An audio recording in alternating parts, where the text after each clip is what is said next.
Ալբերտ Էյնշտեյնը համեմատում էր տիեզերքը մարդկային հիմարության հետ, ասելով, որ երկուսն էլ սահմաններ չունեն։ Նույնը վերաբերվում է վելիկոռուսական լկտիությանը,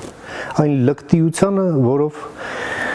ինքնադրսևորվեց այսօր Մարիա Զախարովան։ Պատասխանելով լրագրողի հարցին այն մասին, թե ինչ է լինելու այն հատվածների հետ Հայաստանի երկաթուղիների, որոնք պետք է կապեն մեր երկաթուղային համակարգը մեր հարևանների երկաթուղային համակարգերի հետ։ Եվ տիկին Զախարովան բոլորին ավետում է, որ նրանք պատրաստ են քննարկել այդ թրիփի պրոյեկտին միանալու հարցերը հայկական կողմի հետ եւ տրամադրել ՌԺԴ-ի համապարփակ փորձաքննությունը։ Այս ամենից հետո իհարկե ես չգիտեմ էլ ինչա պետք հայկական կողմին պարզ բացատրելու, որ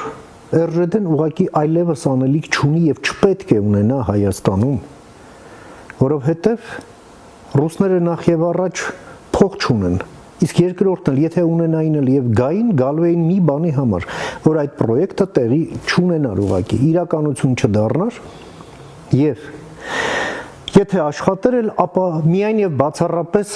ռուսների կոշտ հսկողության ներքո, այն հսկողության, որը նրանք մտմտում էին դեռ 22 թվականին, երբ Հայաստանի կառավարությանը տեղեկացրեցին, որ ցանկապատ է լինելու այդտեղ եւ դուրս շպրտվեցին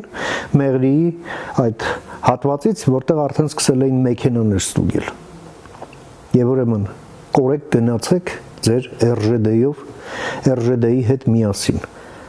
Եվ նրանց լեզուները երկար է, քանի հայկական կառավարությունը, Հայաստանի կառավարությունը այսպես լողում է եթե ապաների մեջ եւ որևէ հստակություն չկա, եւ դա գայթակղություն է նրանց համար, որ կարող է իրենց ուզածով լինի։ Չի լինելու, մտներովդ չանցնի։